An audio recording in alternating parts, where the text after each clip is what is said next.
Shalom Alaikum mga kapatid, mga kababayan. Isang pinagpalang araw sa ating lahat. Narito na naman tayo sa ating quick Catholic Daily Bible Gospel, Catholic Daily Gospel reading. And then binabasa natin ang Ebanghelyo na binabasa sa lahat ng mga Katolikong simbahan. Okay, so our Gospel reading of the day is taken from the Gospel according to Saint Matthew, chapter 13, verses 44 to 46. Glory to you, Lord. The kingdom of heaven is like a treasure buried in a field, which a person finds and hides again, and out of joy goes and sells all that he has and buys that field. Again, the kingdom of heaven is like a merchant searching for fine pearls. When he finds a pearl of great price, he goes and sells all that he has and buys it. The Gospel of the Lord. Praise to you, Lord Jesus Christ. Ayan. So, ang Ebanghelyo mga kapatid ay isa na dalawang talinghaga. Dalawang maiksing talinghaga pero napaka makahulugan or malalim ang kanyang kahulugan. Hey, stop. So, una, hinalintulad ng Panginoon ang paghahari ng Diyos o ang kaharian ng langit ay katulad ng isang kayamanang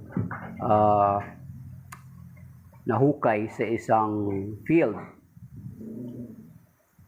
na nakita ng isang tao at kanya muna itong tinago at muling binalikan after this na pagkatapos niya mapagbili ang kanyang ari-arian at maging ganon din yung perlas na napakahalaga or a pearl of great price.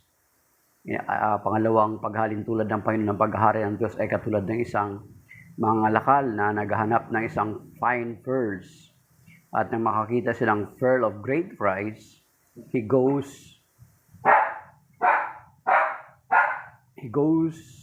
and sell all that he has and buys it. So, ibig sabihin mga kapatid na itong natagpuan niya na kanyang kayamanan is higit sa previous wealth na meron sa kanya. Diba? Kasi kung ang natagpuan niyang kayamanan ay hindi naman makasurpass, diba?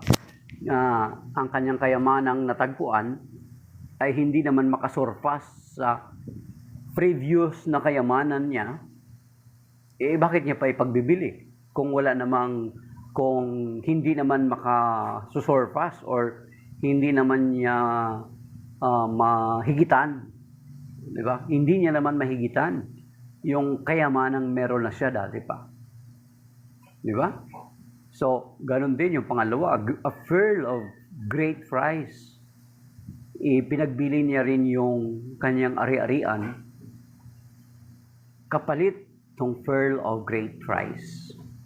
So, ibig sabihin na ito ay higit kaysa dati niyang ari-arian katulad nung una, mga kapatid. The same na ang paghahari ng Diyos ay higit sa lahat ng kayamanan na meron tayo. Kasi ang kayamanan natin, ang pera natin cannot give us a real joy. We cannot buy peace. We cannot buy joy. We cannot buy good health. Although makababayad tayo, makagagastos tayo para tayo ay magiging malusog, magiging bata. Yet, yung real na hinahanap natin ay hindi talaga maibibigay ng kung ano meron tayo. Kaya isa sa mga sikat na santo sa Catholic Church sa atin, sa simbahan sa Catholic Church, si Saint Augustine. after his sojourning, sa kanyang paglalakbay sa mundo na ito bilang tao na makalaman, makamundo, lahat ng mga bagay na hindi kalugod-lugod sa Diyos ay meron siya. Until such time, he encountered the Lord at nagkaroon siya ng realization. Nasabi niya sa kanyang sarili nga, nasabi niya sa kanyang sarili na, you have created us for thyself, and our heart is restless until it find rest in thee, O Lord. Di ba? So yung sa haba ng kanyang paglalakbay bilang makamundong tao, makalaman, yung lust of the flesh, andun yung bisyo, andun lahat ng tinatamasa niya na makamundo. Yet, nasabi niya sa sarili na andun pa rin yung kahungkagan. Andun pa rin yung kulang, mga kapatid. Until such time na sabi niya sa sarili na, my heart is restless until it find rest in thee, O Lord. Katulad sa Ebanghelyo ngayon na yung mayaman, nung nakita niya ang kayamanan, itong field with a treasure, yung merong treasure na nakabaon doon, ay ipinagpalit niya ito sa kayamanan na meron na siya dati. Ibig sabihin, ganon ang kaharian ng Diyos. Ganon ang buhay na kasama ang Diyos. Kasi sinasabi nga kahit dito sa Matthew chapter 16 verse 26, kaya nga itong mayaman na ito, biro mo ipagpalit mo yung bagong natagpuan mong kayamanan doon sa meron ka na dati pa. Di ba? Ano sabi dito sa Matthew chapter 16 verse 26? What profit would thee there for one to gain the whole world and forfeit his life? Or can one give in exchange for his life? Di ba? Ano raw mapapala ng tao, makamtan man niya ang buong sanlibutan, ngunit ang kapalit naman ito ay ang kanyang buhay. So, ibig sabihin, yung kayamanan na meron tayo ay hindi niya kayang tubusin, hindi niya kayang bilhin ang ating sarili sa kamay ng kaaway. Di ba? Actually, kung makikita mo na yung mga mayayaman, yes, in some other side, masaya sila. Pero makikita natin na wala silang kapayapaan, mga kapatid. Bakit? Titira sila sa isang village. Full security yan. Full security. Tapos, ano yan? Kapag hindi sila kontento doon sa security sa gate, kasi may mga roving security pa yan. They have their own security at their house. Mataas ang bakod. Halos hindi mo makikita yan. Pero ikaw makikita kanila via CCTV. Tapos, kung sakali makapasok ka sa bahay nila, may aso. Kapag makaligtas ka sa aso, merong baril yung may-ari. So, di ba? So makikita natin na wala silang sense of security.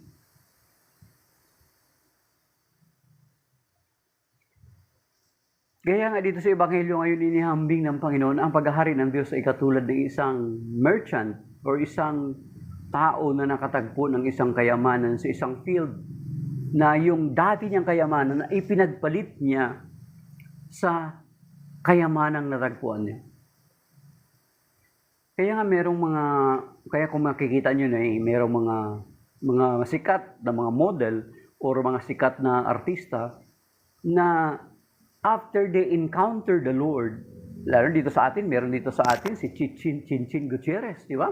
Isang napakagandang artista noon. Sa Hollywood, meron din artista na nakatambal niya pa nga si Elvis Presley nung panahon na yun. Isang magandang artista. They left those fame. They left yung kanilang kasikatan, iniwan nila at ipinagpalit nila sa Panginoon. Kasi nakita nila na yung meron sila dati, hindi makatutumbas o hindi makakapantay sa na ibibigay sa kanila ng Panginoon. Unang-una na dun yung kayamanan. Di ba? Dito si Chinchin Gutierrez, sino ba mag-aakala na magiging madre si Chinchin Gutierrez? Yung Hollywood actress na nakatambal pa ni Elvis Presley. Hindi sa Brazil, meron din. Magaganda sila, mga kapatid.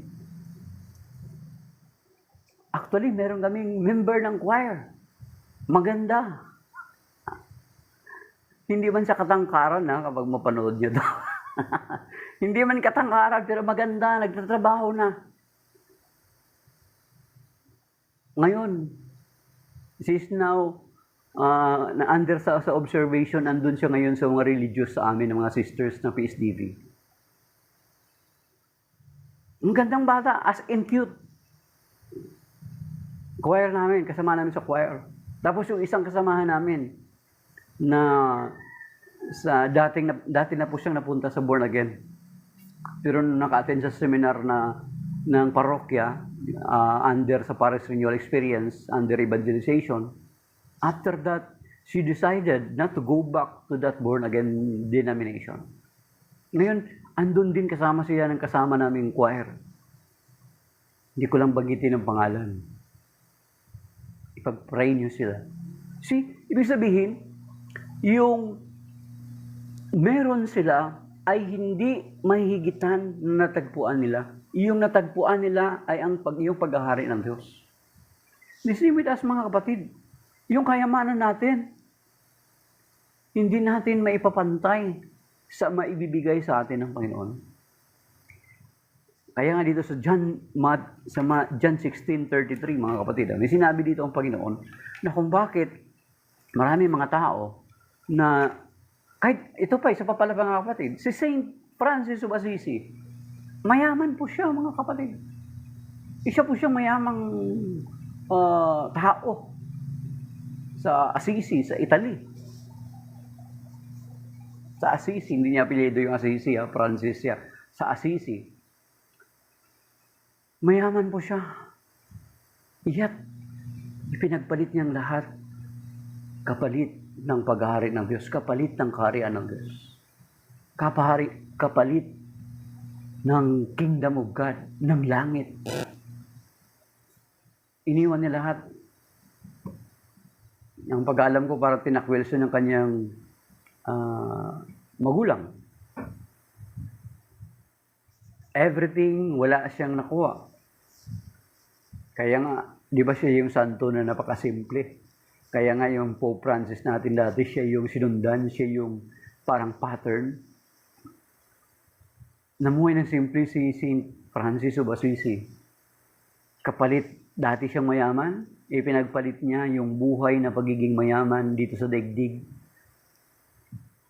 sa kayamanan na naragpuan niya sa Panginoong Jesucristo.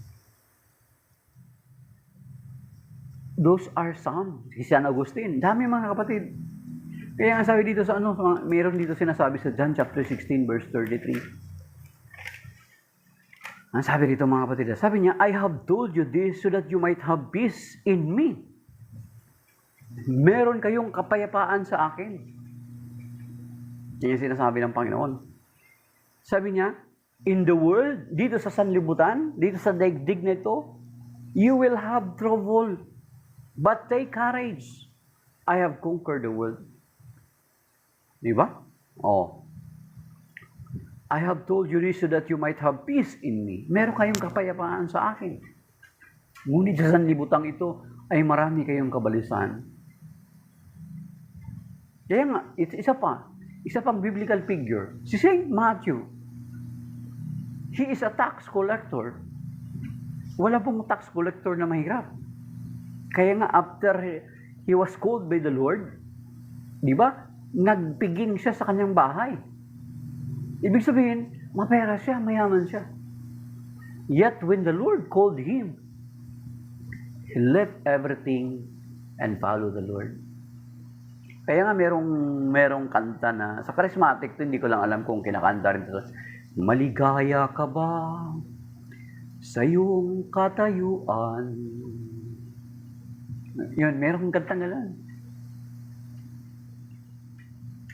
And meron din kanta na, I will follow you wherever you may go. Diba? Kasi, itong mga taong ito na nabanggit natin, si St. Francis, si St. Augustine, si St. Matthew, ay kung yung meron sila ay talagang nakapagpapasaya sa kanila ng ganap, ng lubusan, hindi na nila ipagpapalit kung ano meron sila. Di ba? Kaysa dun sa bago nilang natagpuan. Kasi ang Ebanghelyo ngayon, pero may pinagpalit niya yung dati niyang kayamanan sa bago niyang kayamanan natagpuan, which is the kingdom of God. The field, the treasure that is buried in the field, and then yung pearl of great price, ipinagpalit niya yung kanyang kayamanan doon sa pearl of great price. Sana tayo din mga kapatid, ang Panginoon ay hindi natin ipagpapalit sa kung ano ang ino-offer ng mundo. Kaya nga mayroon pa isang kanta na sa charismatic dito na kanta mga kapatid. Sabi niya, di kita maipagpapalit sa anumang yaman dito sa daigdig. Di ko kayang malayo sa'yo dahil ikaw, tanging ikaw, ang siyang buhay ko. Yan. So, ganun din mga kapatid. Alam natin na the things that we have right now is just temporal. And the kingdom of God is eternal. Kung ikaw rin o tayo din na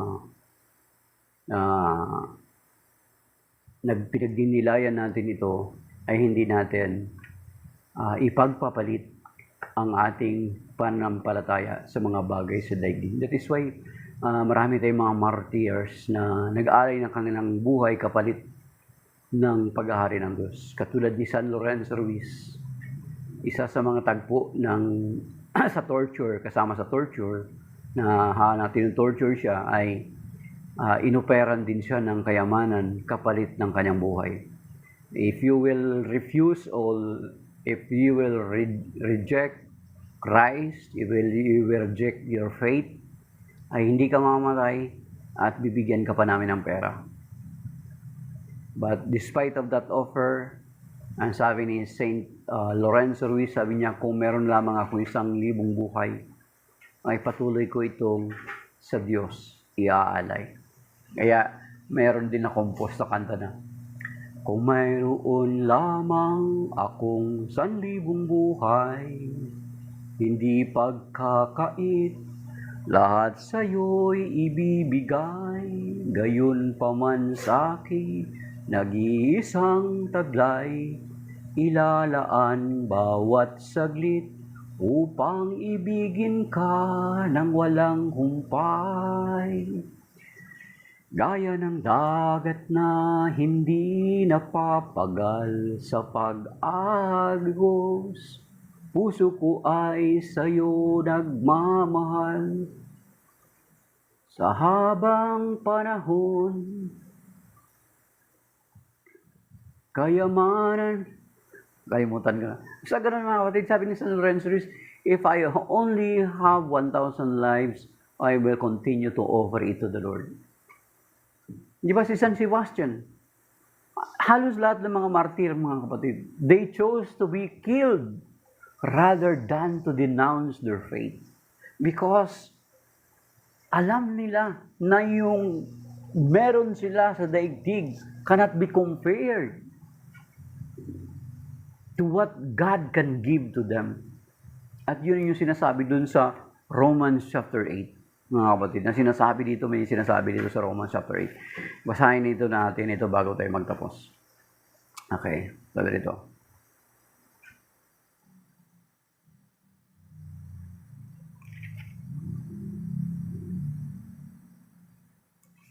Sa Romans chapter 8 verse 18, ito sinasabi mga kapatid, I consider that the sufferings of this present time are as nothing compared with the glory to be revealed for us. So you see, yung sinasabi ng banal na kasulatan, na yung sufferings that we have cannot be compared to the glory that is to be revealed for us. Kaya bakit natin ipagpapalit ang Panginoon sa mga bagay dito sa daigdig?